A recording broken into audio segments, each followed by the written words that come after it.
Hey guys, Tierra here with Doctoral Fitness, and today's video is all about how to prepare for residency interviews.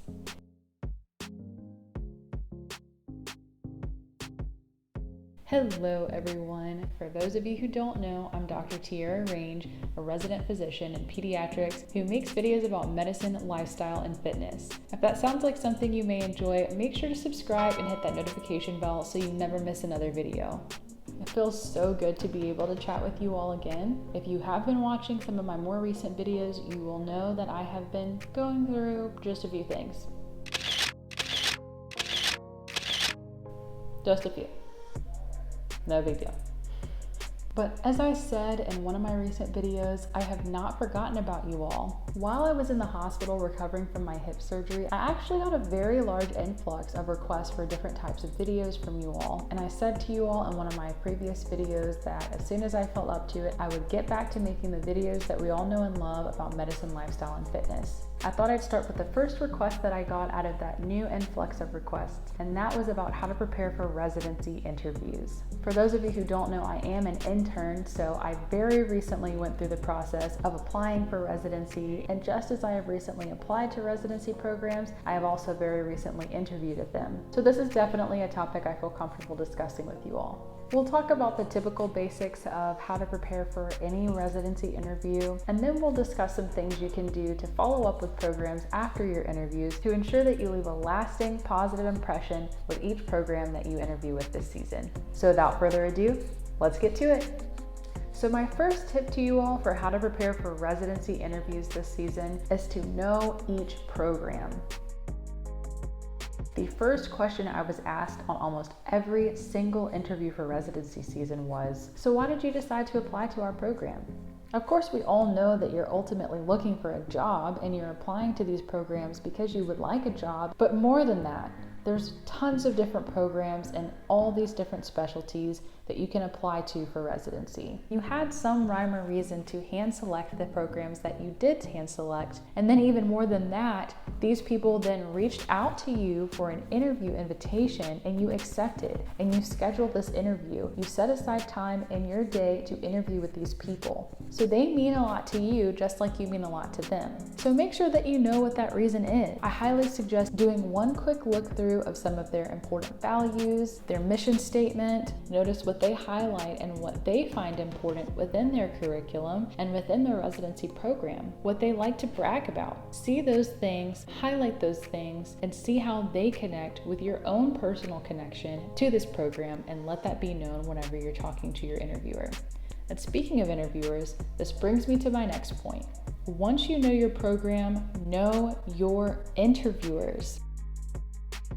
Now, this is not always possible because you are not always given the names of your interviewers ahead of time. But if you are given the names of your interviewers ahead of time, please do your research. They're giving you the names of these interviewers for a reason. It is always helpful to familiarize yourself with the people that you're going to be spending the most time with out of the entire residency program, and the people who will vouch for you and support you and fight for you to have a spot at their program, depending on how well your interview goes. Things to make sure that you know about your interviewers before you walk through the door are: what is their field of study? What are their fields of interest? What research have they done that they're passionate about? And finally, in what way do you personally connect to this interviewer? You can find all of this information out mostly from the hospital's internet page. They typically do a bio for every single attending that works at that hospital. So you can look through the bios and you can read up on these different interviewers and find out the information that you need to know to see in what way that you connect personally with this individual. Many of these programs have tons of different people that they could ask to interview you, but usually they try to connect you with an interviewer that has some kind of interest in the same things that you have an interest in. So do your due diligence and try to find what those interests are ahead of time so you don't have to waste any time doing that during your interview. A great example of this is that for the programs that did give me their interviewers' names ahead of time, when I did my research on them by looking through their information on the webpage, I found that almost every single one of them graduated from the medical school I was currently attending. That was the connection that they saw between myself and the interviewer, and I already knew that going into the interview. Alright guys, now that you know the interviewer, it's time to know the frequently asked questions. Most residency interviews have a very specific order. They start with asking you why you wanted to go to the program that you're currently interviewing at. Then the interviewer will try to make a connection with you, which is what we just talked about. After that, they may hit you with some hard-hitting questions about your step scores or your GPA or anything else on your application that may be a discrepancy, and they want to talk to you further about it now that they've gained your trust and now that you're more comfortable. Then after you've answered the toughest questions about your application deficits, then they move on to asking you the more formal type of interview questions. These questions tend to be more scenario based and some may be clinically based, which makes sense, right? Because you are transitioning from medical school into residency where you are working a job that is incredibly clinically based and you will still have to be learning every step of the way. They want to make sure that you can handle this. I strongly encourage you to do your research on the different types of scenarios. The best way to answer these questions is honestly. Think about the way that you would handle the different scenarios and clinical cases they give you and give your best, most genuine answer. For these different scenarios and clinical cases that you are given, if you don't know the answer right away, don't feel pressure to shoot off a response before you've given it the proper amount of thought and time that it needs to provide the best response from you. Take a moment and think about the question. Think about what they're asking you and respond in a way that most aligns with how you genuinely feel you would respond to that scenario or clinical case. It is unlikely that an interviewer will fault you for taking that moment, and more than likely, instead, they will be happy to see just how thoughtful and purposeful you take these questions and your responses to them. Okay guys, now that you know the best generalized ways to prepare for an interview for residency, let's talk about some ways that you can leave a lasting impression on your interviewers after the interview is over. So many people will say that you should handwrite a letter to each of your interviewers. Some say to leave it at just an email. Some say to even do both. But my suggestion to you would be to talk to the program coordinator of whoever you are interviewing with and ask that program coordinator how they think the program interviewers would best receive some form of gratitude in response to the interview after the interview is over with. In doing so, you provide them the opportunity to get to know you better because you're forming a rapport with them outside of your scheduled interview time.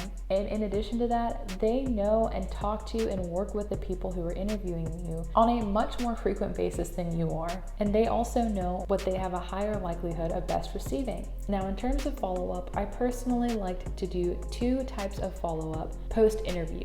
I did an immediate follow-up within the same week of my interview where I reached out to each individual interviewer, thanking them for the opportunity and for their time, and mentioning at least one specific or unique conversational piece that we had, and ultimately just let them know that I really enjoyed meeting them. This should be a very light email where you're just expressing interest and you are also expressing gratitude to the interviewer for giving you the time to speak with them and for having them take you seriously as an applicant and as a potential future resident at their institution. In addition to this immediate post-interview email that you send, if this program is one that you're very heavily considering going to for residency, I would also follow back up with them maybe 1 to 2 months later around the time of match season. In this email or formal letter, whichever the program prefers, I would express gratitude once again, I would refresh the interviewer's memory of who you are, and I would also express interest in the program more directly, stating how you very much so appreciate these specific aspects of the program and how you truly feel that this program is a great fit for what you are looking for and what you hope to provide to a residency program. Other than that, I personally did not do any additional forms of reaching out to programs after interview season. And another thing to keep in mind is if a program tells you not to reach out to them, then don't do it. And some programs honestly just feel that way. Keep great contact with the program coordinator, making sure that you are reaching out to your programs in the way that they best receive information from applicants after their interviews. And that's pretty much it, guys. Those are my top tips for how to prepare for residency interview season. Are you currently going through interview season? Have you had any interviews yet? If so, how are they going? Are you already implementing some of these tips into each of your interviews? If not, do they seem like tips that may help you with your future interviews? Make sure to let me know in the comment section below. If you liked this video, make sure to give it a big thumbs up. If you have any questions or just want to chat, make sure to let me know in the comment section below. And if you like videos about medicine, lifestyle, and fitness, then make sure to subscribe to my channel. I'll see you next time.